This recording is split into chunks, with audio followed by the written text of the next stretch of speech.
Mouth is the mirror of the human body. Any underlying systemic disease that have been left unnoticed can reflect in the oral cavity. So, thorough examination of the oral tissues is of utmost importance. A good dentist examines the oral cavity along with the soft tissues before checking the teeth. Oral examination involves mainly the hard tissue and soft tissue. Hard tissue involves mainly the teeth. Soft tissue involves lips, buccal mucosa, hard palate, soft palate, floor of the mouth, tongue, oropharynx along with the tonsils and salivary glands. Let us see each of this in detail.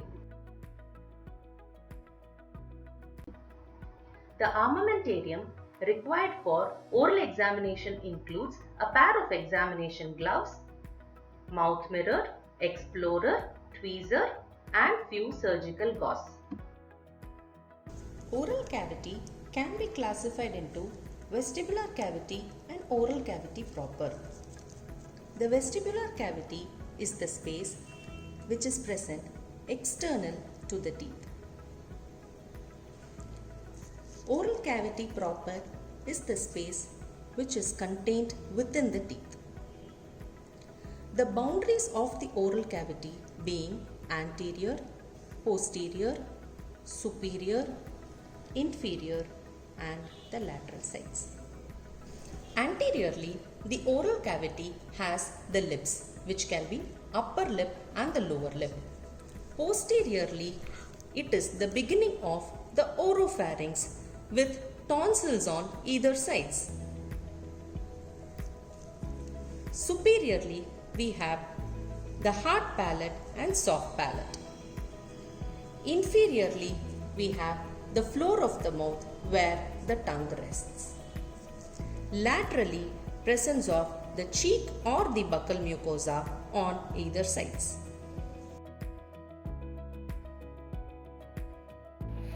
The lips is bounded by the outermost surface which is the skin and innermost by the labial mucosa. The in-between zone between the labial mucosa and the skin is the red zone or the vermilion zone. The lips has to be checked for any ulcers or edema which could be caused because of lip biting or lip chewing habits. The angle of the mouth or the commissure of the lip has to be checked for any nutritional deficiencies or candidal infections. Oral mucous membrane, when it lines the cheeks, it is called as the buccal mucosa. When it lines the lips, it is called as the labial mucosa. And when it lines the surface of the teeth, it is called as the alveolar mucosa.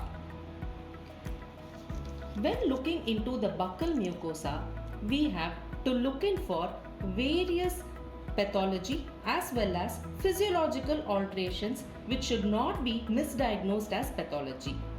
The most common physiological alterations can be Fordyce's granule, which will be appearing as yellowish spots in the posterior aspect of the buccal mucosa, and another physiological alteration called linea alba can be present as a whitish line running in the area of occlusion. The oral mucosa should be always looked in for habit-related pathology. The most common being the ones related to smoking, arecanut chewing and tobacco pouching. Smoking associated lesions can be leukoplakia and erythroplakia, which can be present on the lateral aspect of the tongue or on the buccal mucosa most commonly. When tobacco is pouched in the vestibule, the area would appear wrinkled and that should not be left unnoticed. There can be other lesions like oral submucous fibrosis, for which mouth opening is the most important factor. When 3 fingers are kept from the incisal edge of the upper incisors and lower incisors, the limited mouth opening is seen. Limited mouth opening can be seen in case of TMJ disorders and muscle spasm. While examining the oral mucous membrane as a whole, we will have to look in for dry mouth. Usually, if there is presence of dry mouth, the mouth will be very sticky. The reasons could be anemia or drug associations, for which history taking is very important. Gingiva is the structure which covers the teeth like a collar. It is generally coral pink in color and stippled in texture. There is free gingiva which is immediately present adjacent to the teeth and attached gingiva which is further beyond. When there is disease, the color can be changed, the texture can be changed and presence of bleeding around the gingiva. This is the free gingival margin where it can be probed and seen.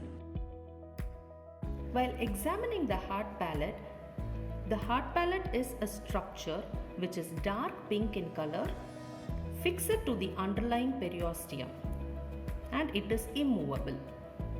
We have the transverse ridges which is running on either sides from the midline called as the rugae.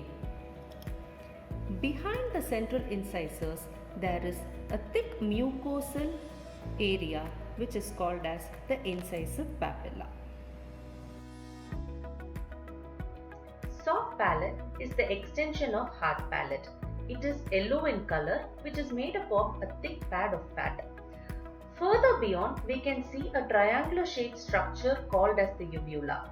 This uvula has to be checked if it is shrunken, as it can happen in case of oral submucous fibrosis. The tongue is a highly vascular and muscular organ.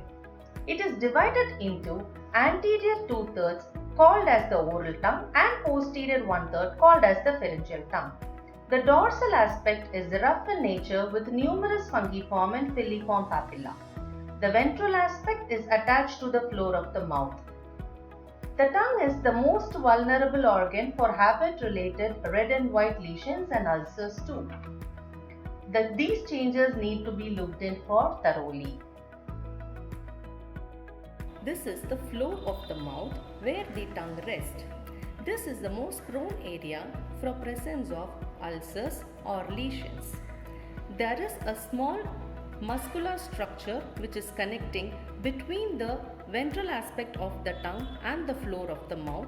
This is called as the lingual frenum, which is also supposed to be checked always. Tongue movement might be restricted in case of high frenal attachment, for which frenectomy is indicated.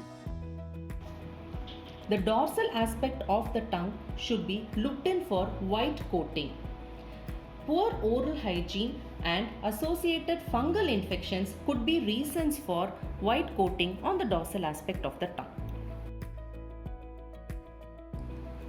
For examination of any parotid gland swelling, the preauricular areas and the angle of the mouth area extraorally has to be checked in for any swellings.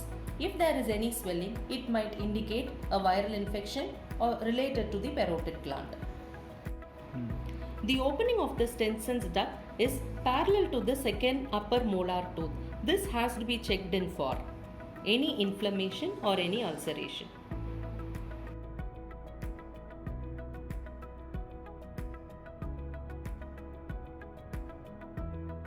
The submandibular and sublingual glands has to be looked in for any pathology. A bimanual palpation is required for it. The two thumb of either hands has to be used intraorally and the index finger extraorally and palpated and looked in for any swellings.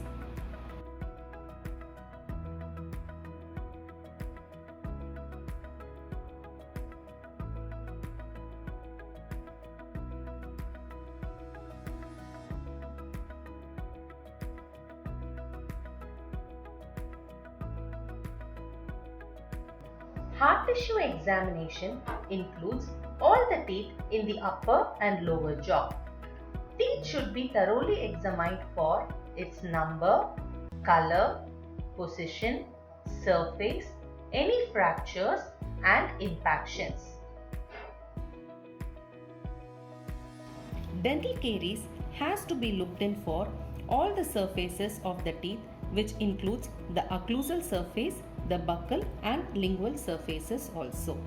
The common other hard tissue variations like attrition, abrasion, malocclusion and missing teeth or filled teeth has to be checked in.